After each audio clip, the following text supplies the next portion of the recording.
Hey, what's up? How's it going? I wanted to make another quick video today, not about the Nikon ZF, even though it's been really all about my desire to have an EDC camera that's full frame, and kind of give some props to my staple EDC camera, which is the RX100 Mark 7, this guy here. So this is actually the second RX100 I have owned in my life.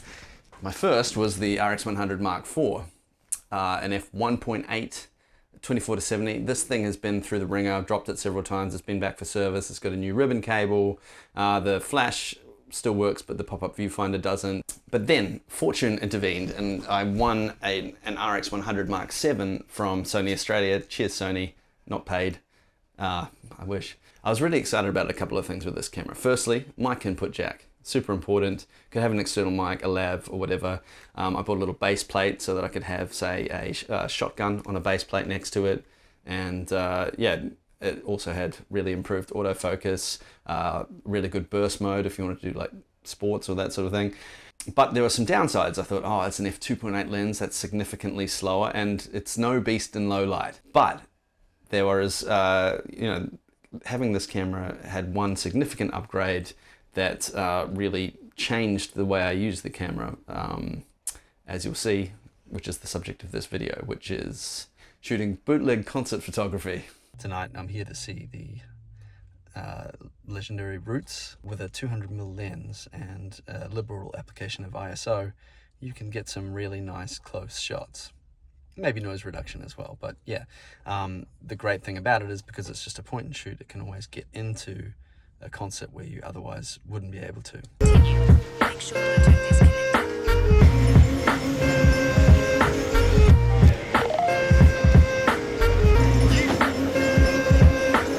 When you go up to a concert and you want to take some shots, but you're not an official photographer, and the guy at the door says, hey mate, what do you got in your bag? And you've got a full frame, and then you've got to go take it back to your car, and then you miss the first 3 songs.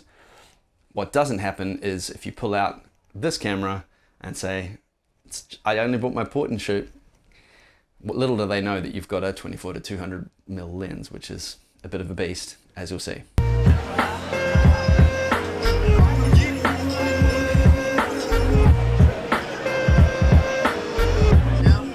Now you're live streaming, no, yeah, but that records video.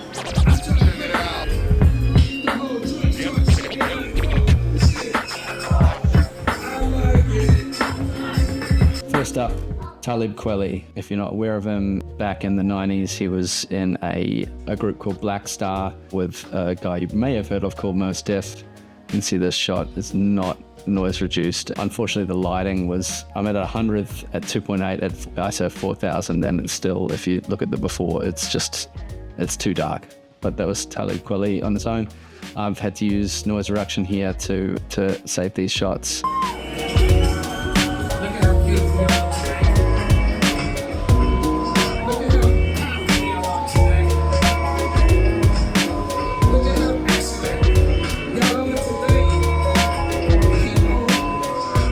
Here's the modern equivalent of holding up your lighters, Woodstock style at the end of the concert, except it's all phones, super noise reduced. And then that's kind of what the shot looks like, not noise reduced, otherwise like garbage. It's nice to have a real DJ using actual turntables instead of CD DJs. I liked how the particles in the top of the screen here get caught in the stage lights. That looks cool, gives it an old film look. You may also notice that Talib is repping Brisbane Lions on his hat there. That's pretty sick. And then onto the Roots, led by Black Thoughts. So I'm still using 100th of a second at ISO 4000, but as you can see, the noise is a little bit, because the overall level of light is better, made for a cleaner shot. I have had to dig shadows out, and I definitely have to undo saturation in order to rescue the shot because the reds are just too much. Same here. This is the possibly most famous member of the band, Questlove, drummer and I guess leader of the band, who also has a good line in directing the flow of the band.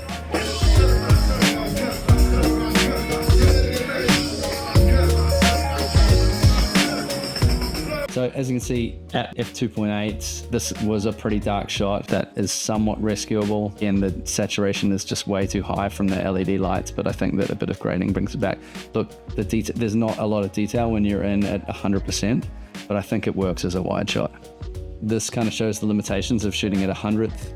It was still quite dark, so I couldn't really go any lower, and I didn't want to go higher than f4000, but as you can see, there's a bit of motion blur there, which is a shame. Again, here, this is me using grading to kind of bring back, like that's just purple and it's removing all the skin tones, but by toning the areas and desaturating, I'm able to bring back what looks like a more realistic skin tone, albeit with some purple tinges. This is the guitarist, Captain Kirk. As you can see, he has a bit of a personality. I think Questlove thinks so. This is Stro Elliott. He did a really good line of percussion and additional keyboards and backing vocals. This is a long-time keyboardist. I think it's James Poyser. I think he originally replaced Scott Storch. Now this shot is a bit too noisy, and I would probably noise reduce that for sharing. But yeah, just to kind of show you, I really had to bring this guy back. I think a lot of it's actually the way that the LED lights are functioning in the background, and that we're at almost black.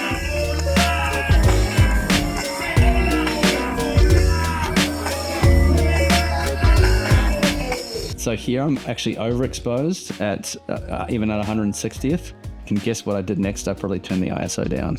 No, I haven't turned it down yet. And as you can see, I have actually overexposed on Black Thought's arm there. But yeah, I couldn't bring it all back. Talib Kweli comes back on stage. He's a man paying tribute. He's wearing a Roots t-shirt and a Brisbane Lions hat. You gotta respect the guy. RGB lights are hard to get a natural look out of. That's why I kind of tend towards desaturation and contrast. Again, trying to tone down red and purple lights. Red tends to be the worst. Actually, no, purple's the worst. Red's second worst. But I think that is somewhat rescued.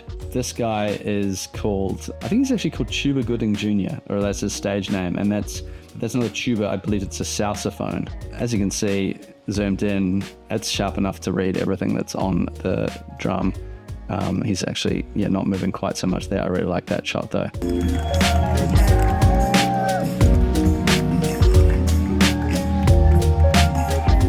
Here is Stro Elliott. I really like the way that the stage light gives him like an angel halo look. That looks cool. Captain Herc again, personality. I think that's Questlove signaling to Kirk that his solo is going too long. I really like the stank face here on Dave Guy here. I think it's really cool. I like the way the light is hitting his bald head. It looks sick.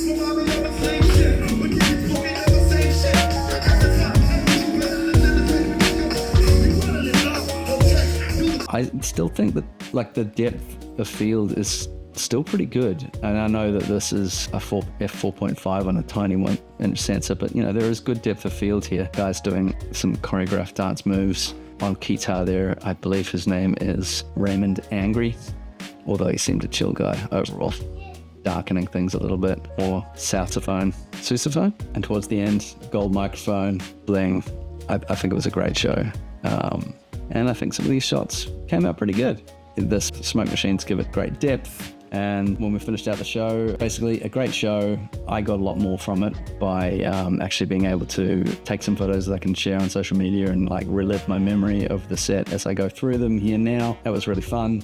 It was hard lighting conditions, but I still think those shots were pretty usable. There was at least 10 shots that were pretty usable and shareable. Crystallizes my resolve to always keep this camera about me if ever I'm going to a show, because there's bound to be some shots like that I would not otherwise be able to, especially with a phone. So yeah, in conclusion, one of the many reasons that I will never sell my RX100 Mark VII, unless I somehow get an RX100 Mark VIII, is that it is just that camera that is small enough to take and smuggle into a venue or into areas where a big camera is not allowed, with enough reach to get shots that you're really going to be surprised with. I wouldn't sell these photos or feel completely satisfied if I was actually doing a paid job with this camera, but I think that's certainly good enough for social media, and as long as you're not zooming in too far, I think the colors and the reach of the lens and the quality of it overall is more than justifies keeping this little beast around.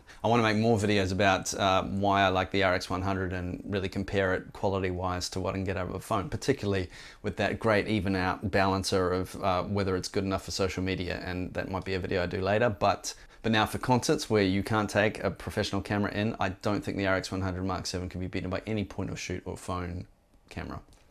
And I think that's just the fact. Anyway, that's it for now. Do you agree? Disagree? Let me know. See you in the next one.